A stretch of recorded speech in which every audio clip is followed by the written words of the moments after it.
खुशी थे तो मु भी बहुत ही बढ़िया अच्छी। तो सकाल आम हाउस वाइफ मानकर काम तो मेन काम हो ठाकुर पूजिले तो आम ऑफिस को आस हारी माने रोसई घर तो मु मोर सब कम सारिक रोसई घर को आसली हारी चा बसई दी तो सका 8टा बाजीगला माने आमर चा रुटी हो कि चकुली हो यहाँ तो हवा निश्चिंत कारण 8टा साढ़े 8टा भितर बापा दुकान को पलाए चा रुटी हो कि चा चकुली हो कारण बापा भजा भजी किसी खाती तो क्षीर चा रुटी कि चकुली तो मु फास्ट चकुली करदेवी बापा लिटू नहीं जी चा चकुली तापर सी आम तो 2टा लोक जमीक आप जानते बो लिटू बो अपा पाखे लिजा पाखे थे तो आम 2 जन लिटू मु दुकान से मटर तरकारी किणी आने तो आम 2 जन खाईदेबू तो झील भी किसी खाएनी कारण से पिठा हेल्ले पिठा बहुत भल पाए तो आम सह सी बस भी किसी खाईदेव आपण मान कथा हो तो ये मोर चा चकुली पूरा रेडी बापा तो फास्ट मुझे देदेवी बापापी तापर जा आम चकुली बनइबी तो देखो ये मो बापापी रेडी कर सारे चाह और चकुली।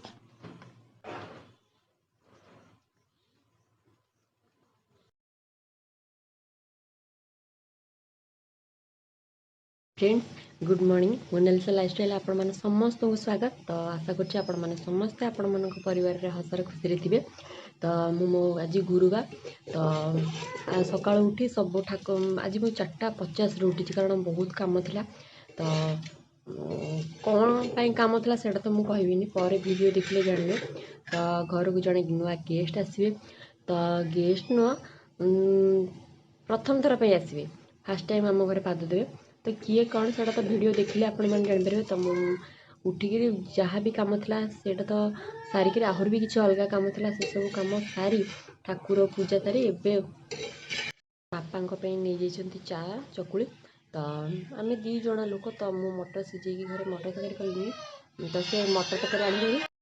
आनी से मटर तरकारी आणिक आसवे तो मुझे चकुली करदे ये चकुली हूँ चकुली करदेवी तापर चकुली मटर तरकारी खाईदेवी तापर ए तो 8:30 ही तो झील को किसी कौन से चकुली मटर तरकारी खाइला खाला ना ता खाଇବା खुआईदेवी तापर गाधुआ गाधि तार सब कम सारिदेवी तो सारी सारापर 9टा साढ़े 9टा बेले पर भात बसबी तो आ कौन कौन हो आपण मानक देखो तो चलते आउ कौन कौन कर सब आपण मान शेयर कर।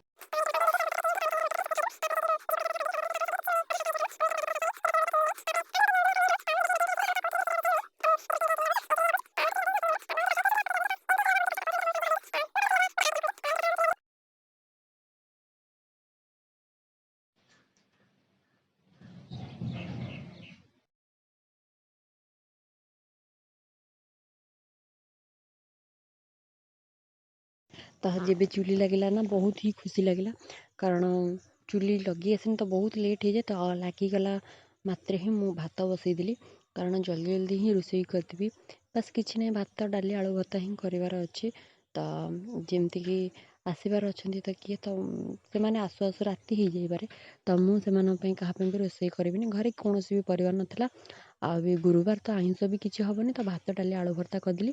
तो ये कौन होता ना वर्षा जो सब घर गदी टे वर्षा है माने बहुत दिन हो गदी खरार पड़ना तो गदी की खरार पकई बाड़ा बाड़ी कर लिटू तापर एपटे भात सारी मुझे डाली भी छुक कर सारे तो अधा अधा कम सर सारे बहुत ही लेट्रे कम होता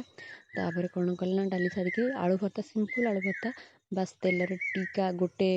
लंका भांगी पकईदेली बस जीरा सोरिष ये सब भलसे फुटीगला गोटे बड़ बड़ पियाज गोटे बड़ पियाज तो काटिकी बस भल से फ्राए कर पूरा गोल्डन ब्राउन हवा पर्यंत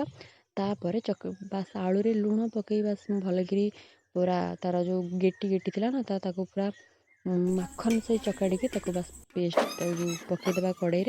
तो किसी समय बस आलू को जमी कषा हुए सब तो सेमती कषा नुहे सेमती टाइप तेल भल से फ्राए 2-3 मिनट कषाला से हो तो ये राति होगा तो झील कौन कर फोन में गपिकी रोषे कर तो यहाँ हूँ नेक्स्ट डे तो मुझे किसी भी क्लिप ऐड कर पारे से आसिले तो किसी भी क्लिप ऐड करनी तो मुझे फास्ट तार दिन सका उठी बस बहुत ही कपड़ा हो जाता तो छोट छुआ 2 जन तो मो घर को ମୁଁ मोर ତାହେଲେ लक्ष्मी 2 जण କିଛି आसले ବ୍ଲଗ୍ तो କଣ୍ଟିନ୍ୟୁ କରିପାରିଲିନି ତ ମୁଁ କିଛି ବି କ୍ଲିପ୍ ଆପଣମାନଙ୍କୁ ଆଡ୍ କରିନି ଜଣେଇନି କି बास କିଏ ଆସିଲେ କ'ଣ निजर ତ ଆମ ଘରକୁ ମୋର कपड़ा ଦୁଇ छुआମାନଙ୍କର ଲକ୍ଷ୍ମୀ कपड़ा ଆସିଲେ କାଲି सब ଗୁରୁବାର सफा कर ତ बालकनी को गली ଜାଣିଛନ୍ତି है ଯେହେତୁ ये ଛୋଟ बालकनी को ଛୁଆ ଘରେ ହେଇଥିଲେ मिनिमम ବହୁତ ହି କାମ 3-4 मास ତ भी अधिक ମୁଁ ଜମାରୁ ଆସିନଥିଲି ତାଙ୍କୁ ଆଜି ରୁଟି ଆସିଲି କାରଣ ସନ୍ତୁଳା ବହୁତ ହି କରିବା ଠୁ କପଡ଼ା ଆରମ୍ଭ ହେଇଥିଲା କରି ତ ବହୁତ ତଳେ କାମ ଥିଲା ଛାତରେ ତ ମୁଁ କିଛି ବି ବ୍ଲଗ୍ ଶୁଖିଲାନି କି କଣ୍ଟିନ୍ୟୁ ଶୁଖିବି ବି କରିପାରିଲିନି ତ ମୁଁ ଜାଗା ଭାବିଲି ହେଲାନି ତ କାଲିର ମୁଁ ବ୍ଲଗ୍ ଉପର ଆଜିର ବାଲକନିକି ବ୍ଲଗ୍ ବାଧ୍ୟ ହେଇଯିବାକୁ ବୋଲି କାରଣ ମିଶେଇକିନା ଛାଡ଼ିଦେଲି ଯେବେଠାରୁ ତ ଝିଅ ହେଲାଣି ନା ତ ମୁଁ ସେବେଠାରୁ ଜଲ୍ଦି ଛାତ ଗାଧେଇ ଉପରକୁ ପଡ଼ିଲି କାମ ଚଢ଼ାଚଢ଼ି 9ଟାରେ କଲେ ସୁଦ୍ଧା ମାନେ ଅଣ୍ଟା ଲାଇନ୍ ବ୍ୟାକ୍ ପଳଉଛି ତ ପେନ୍ ହୁଏ ବହୁତ ସାରା ତ ସଫା ବି ମୁଁ କରିବାର ଅଛି ଏତେ ନିଜ ଯାଏନି ହାତରେ ଛାତ ସଫା ଉପରକୁ କରିବି ତ ତ ଆଜି ଆମର କ'ଣ ହେଲା ୱାସିଂ କଲି ନା ମେସିନ୍ ନାହିଁ କପଡ଼ା ତ ଶୁଖେଇବାର ଅଛି ତ ତ ସେସବୁ ବାଧ୍ୟ ହୋଇକରି ହିଁ ସଫାକୁ ବାଲକନିକି ମୁଁ ଯିବାକୁ ଆଣିକି ପଡ଼ିଲା ଉଠେଇଦେଲି ତ ଧୀରେ ଧୀରେ ଶୁଖେଇ କରି ସବୁ ଦେଇକିନା ଲୁଗା ସେପଟେ ମୁଁ ଶୁଖେଇ ଦେଇ କାମ ବି ତାପରେ ବସେଇ ମୋ ଦେଇକିନା ପଛେ ଆସିଛି ପଛେ ଗୋଡ଼େଇ ଆସିଥିଲା ବାସ୍ ଚା ଝିଅ ବସେଇ ତ ଦେଇଛି ତାକୁ ଗୋଟେ ମୁଁ ପଟେ ପାଟି ଆଉ କଲି ଗୋଟେ କି ତୁ ପଟେ ସେପଟ ସାଇଡ଼୍କୁ ମ୍ୟାଗି ବି ଯାଆନି ବସେଇ ଦେଇଛି ତ ତ ଚାରିଆଡ଼େ ବାଡ଼ ଅଛି ଯିବା କିଛି ସେ ଭଲସେ ପଳାଏ। ତା 2 ଜଣ ଛୁଆ ତାପରେ ବି ସେମାନଙ୍କ ବଟଲ୍ ଫଟଲ୍ ସବୁ ଫୁଟେଇକିନା ଦେଇଦେଲି ତ ସେମାନେ ଠିକ୍ସେ ଫିଡ଼ିଙ୍ଗ କରିପାରୁନାହାନ୍ତି 6-7 ଦିନରେ ଆଜି ହେଲେ ତ ତାଙ୍କୁ ବଟଲରେ ତାଟିଆ ଚାମଚରେ ଏମିତି ହିଁ ଖୁଆଯାଉଛି ତ ମୁଁ ଯାଉଛି ରୁଟି ସନ୍ତୁଳା ବି କରିବି ଆଉ ଚକୁଳି ଚା ବି କରିବି ଚା ବସେଇ ଦେଇକି ଆସିଛି ତ ଚାଲନ୍ତୁ ଆଜି କ'ଣ ହେଉଛି କ'ଣ ନାହିଁ ଆପଣମାନଙ୍କ ସହ ସେୟାର କରୁଛି ଚାଲ 2ଟା 5ଟା କାଲି ରାତିରେ ବି ଗୋଟେ ହେଇଥିଲା 6ଟା ବତକ ଅଣ୍ଡା ଜଣେ ଲିଟୁଙ୍କର ସାଙ୍ଗ ହେବେ ସେ ଦେଇଥିଲେ ତ ବହୁତ ହି ବଡ଼ ବଡ଼ ବାସ୍ ବେଶୀ କିଛି ଖାସ୍ ନାହିଁ ତ ଗରମ ଗରମ ଭାଜିଲେ ହିଁ ଭଲ ଟେଷ୍ଟ ଲାଗେ ତ ଥଣ୍ଡା ହେଇଗଲେ ଆଇଁଷିଣା ଲାଗେ ତ ତାପରେ ମାଛ ଆସିଯାଇଥିଲା ଜଗର ମାଛ ତ ତାପରେ ବସି ପଡ଼ିଲି ମୁଁ କାଟିବା ପାଇଁ ତ ଝିଅ କ'ଣ କରେ ନା ତ ମାଛ ବାଛିବାକୁ ସିଏ ପୁରା ଏକ୍ସପର୍ଟ ମାନେ ମାଛ ବାଛି ପାରେନି ତ ସିଏ ତାକୁ ମାନେ ନଷ୍ଟ କରିବାରେ ବହୁତ ହି ଏକ୍ସପର୍ଟ ତ ବାସ୍ ତାକୁ ଖାଲି ଏତିକି ହିଁ କହିଦେବ ମାଛ ବଞ୍ଚିଛି ତ ସେ ଡରିକିରି କୁଆଡ଼େ ହିଁ ଯିବ ତମ ବାଟ ହିଁ ପାଇବନି ତ ସେ ଏଇପଟେ ଫୋନ୍ ଦେଖୁଛି ଆଉ ଆଡ଼େ ମାଛକୁ ଦେଖୁଛି ତ ମୁଁ ଏମିତି କରି ବୋଉ ସବୁ ମାଛ ଭାଜି ଦେଇଛନ୍ତି ଆଉ ଏଥର ପଶି ବି ହେଉନି ବିପଦ ମୋ ଦେହରୁ କେତେ ଝାଡ଼ା ବହୁଛି ସେମାନେ ବାହାରେ ଥିଲି ଘର ଭିତରେ ଆସିକିରି ତ ଚୁଲିରେ ଭାତ ବସିଯାଇଛି ଏପଟେ ବୋଉ ମାଛ ଭାଜୁଥିଲା ବାସ୍ ଆଉ 3ଟା ପକେଇଛନ୍ତି ଯାଇଛନ୍ତି ଝିଅକୁ ନେଇକି ସିଏ ଏ ଛୁଆଙ୍କୁ ଜଗିବା ବହୁତ ସହଜ ସେମାନେ ତ ଖାଉଛନ୍ତି ଶୁଣୁଛନ୍ତି ବା କିଏ ତାକୁ ରଖେଇ ଦେଉନି ବାସ୍ ତାଙ୍କରି ପାଖରେ ଡିଆଁ ଡିଁ ହେଉଛି ତ ଡର ଲାଗୁଛି କାଳେ ପଡ଼ିଯିବ କାଲି ତ ସେ ଏମିତି ତା ହାତରେ ଚଢ଼ି ଯାଇଥିଲା ତ ଏମିତି ମାଛ ଭାଜୁଛି ମାଛ ତରକାରୀ ହେବ ଆଜି ଲିଜା ଉଠିକି ଏପର୍ଯ୍ୟନ୍ତ ହେଲେ ଖାଇବାକୁ ନାହାନ୍ତି କାରଣ ରାତି ଆମେ କାଲି 2ଟାରେ ଶୋଇଲୁ ତ ମୁଁ ତ 6ଟାରେ ଉଠି ଯାଇଥିଲି ତ ସେ ଉଠିକିରି ବା ଛୁଆଙ୍କୁ ଖୁଆଇ ଦେଇକି ପୁଣି ବି ଶୋଇପଡ଼ିଛନ୍ତି ତ ମୋତେ ଲାଗୁଛି ସେ ରୁଟି ଖାଇବି ନାହିଁ ତ ରୁଟି ଅଟା ଚକଟିନି ତ ଭଣ୍ଡା ଆଳୁକୁ ବାସ୍ ଭାଜି ଦେଇଛି ସେ ସନ୍ତୁଳା ଏତେ ପସନ୍ଦ କରନ୍ତିନି ତାକୁ ଭଜା ହେଇଯାଇଛି ତାଙ୍କର ସଜନା ପତ୍ର ତରକାରୀ ହେବ ଆମର ମାଛ ହେବ ଆଉ ତ ଚାଲ କ'ଣ ହେଉଛି ତ ମୁଁ ମାଛ ବାଛିବାକୁ ବସିକି ମାଛ ଧୋଇବା ପାଇଁ ପଳେଇଲି ତ ମାଛ ଧୋଇବା ମାନେ ମୋର 2 ଘଣ୍ଟା ତ ମୋତେ ମାଛ ବାଛିବାକୁ ଧୋଇବା ପାଇଁ କେହି ବି ଦିଅନ୍ତିନି ତ ମୁଁ ମାଛ ବାଛିବାକୁ ପଳେଇଲି ଧୋଇକି ଆସିକି ବୋଉଙ୍କୁ ଦେହରେ ଦେଲି ବୋଉ ମାଛ ଭାଜିକି ଥୋଇଦେଲେ ତ ବୋଉ ଆସିଲା ବେଳେ ଏସବୁ ପାମ୍ପଡ଼ ଆଉ ଆଚାର ଅପା ଦେଇଥିଲେ ତ ବହୁତ ସାରା